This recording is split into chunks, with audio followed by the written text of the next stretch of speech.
Things suck in our world. ISIS, cancer, cappuccino flavored Lay's potato chips. That stuff ain't right.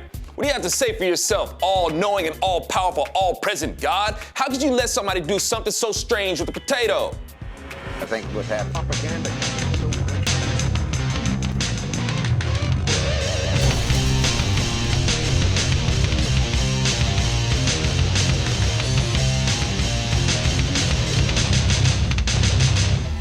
So if God is merciful and loving and all good and have the power to be just that, then why are kids dying from leukemia? You're supposed to be all good, God. Didn't you get the memo? Kids are being slaughtered by people who claim to be serving you. They call you Allah though, but you're all the same God, right? To recap, God didn't allow this, Adam and Eve did. For with the dominion they were given, they allowed corruption and death to enter the world. Why didn't God stop them? What, you mean intrude upon their free will? God told them what would happen. That wasn't enough. And more than that, Adam had a great job, a great healthcare plan like immortality, that's way better than Obamacare, great vacations, him and Eve could take intergalactic tours in a weekend. All they had to do was not eat from the tree of knowledge of good and evil. In order for it to be a true relationship between God and man or anybody, there has to be a choice. It's not exactly punishment that we die because of their action. A lot of it is inevitable consequence. Adam and Eve were with life, and apart from life is death. There is nothing else. The action of Adam and Eve effectively separated them from life. Hey, here's an oxygen hose for you to be able to breathe underwater, but don't unscrew it because you'll die if you do. But you unscrew it anyway and cut yourself off from life. Now, how is that somebody else's fault?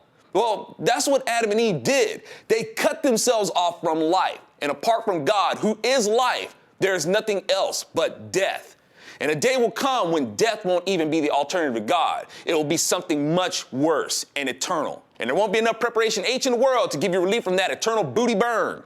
So now, corruption and death is here, and God will remove it. And the ones who will inherit the new heaven and new earth are the ones who chose to trust his way. Those who understand that God is not at fault for what breaks our heart. He may use what breaks our hearts, but he's not the cause of heartache. Those who understand that, yes, we live in a world where things can make your life miserable and even end your life. We can't live in heaven in our state. The flesh can't exist there. We're corrupted. It'd be like throwing a saltwater fish into fresh water. God's not cruel or ignoring you when a loved one is inflicted and even dies from that affliction. Do you want God to just keep healing that person so they can keep repeating a life-threatening affliction? How many times would you want somebody to go through that suffering? That's all the world can offer, and it's going to get worse. People say, what kind of God allows stillborn babies or children to die of hunger and disease? They or you weren't meant to be born in a world like this. But God doesn't just promise life, he is the promise of life. So once he thought of you, you were coming. We were supposed to enter existence in paradise. Mankind chose to change that. Now people come into existence conceived in rape, incest, out of wedlock, born with disease, aborted, born into poverty, or to cruel parents, etc. But God is the promise of life. You were thought of, so you were coming. And unfortunately, we had to enter existence in a corrupt world instead of the paradise God initiated for us. So now here's a few other reasons why God doesn't heal people as you wish. The Lord has already told us that the unforgivable sin is blasphemy of the Holy Spirit.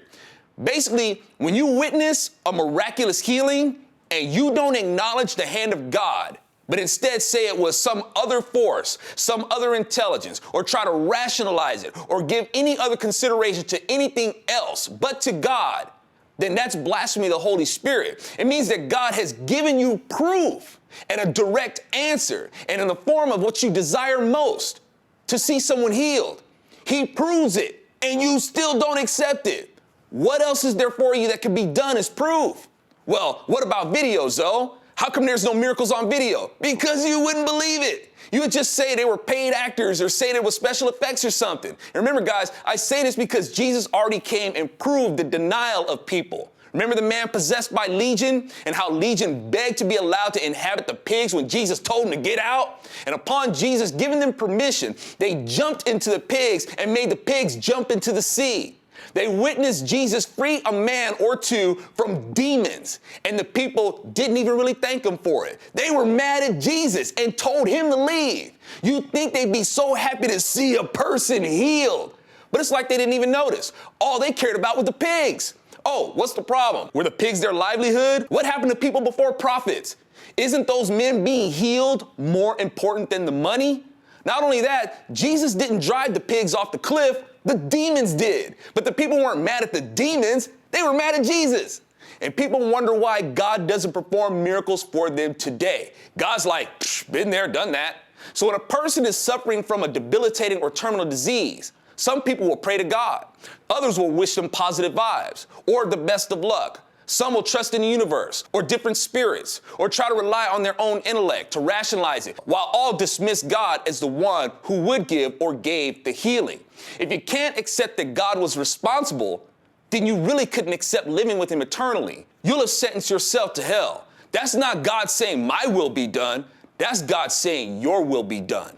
So what's the meaning here? It means that God healing someone isn't the real act of mercy. If a person is healed, that person is fine. But to those who witnessed it and denied that God had anything to do with it and tried to rationalize it or attribute the inexplicable healing to something else, then God's like, even when I gave you proof, you still deny me. God's like, okay, nothing more I can prove to you. I gotta wash my hands of you. I can't force you to accept me. And there are so many like this. So in God's mercy, we don't see miracles because many wouldn't accept it. One person gets healed and 5 people who witnessed it deny God's hand in it. That's 5 people who would have walked into hell with their eyes wide open. So God, in his mercy, would withhold the healing from someone even if that one person would die from their affliction to save 5 people from denying a miracle they witnessed and dooming themselves to hell. Because if a person hasn't seen a miracle, they don't have a chance to blaspheme the Holy Spirit, which means they do have a chance at some point in their life to realize who God is. That's how much God does not want anyone to go to hell. God proved that in having his own flesh ripped off and being hung on a cross, so you wouldn't have to go to hell.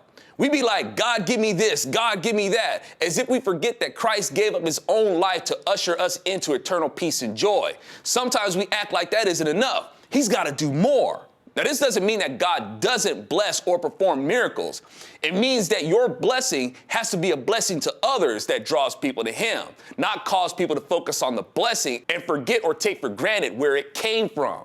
The bottom line is forgetting God or being separate from him is the problem. So what does this mean? In order to live in peace, disease-free, and paradisically forever, we have to look to God? After thousands of years, man has not yielded a better idea. Not politicians, not scientists, not Sesame Street. No person or doctrine aside from what the Lord has authored is the answer. Hoping this is helping someone clear the air a bit about why these negatives exist in our world. Let's explore this further in the next one. I'm Alfonso Rach with ZoNation, and be sure to get your sledge on with my band in the meantime, and choose a site to download our album from our website, www.20poundsledge.com. Can't just preach to the folks all the time, y'all. Sometimes some people need a word they can rock with. And there won't be enough preparation H in the world to give you relief from that eternal booty burn.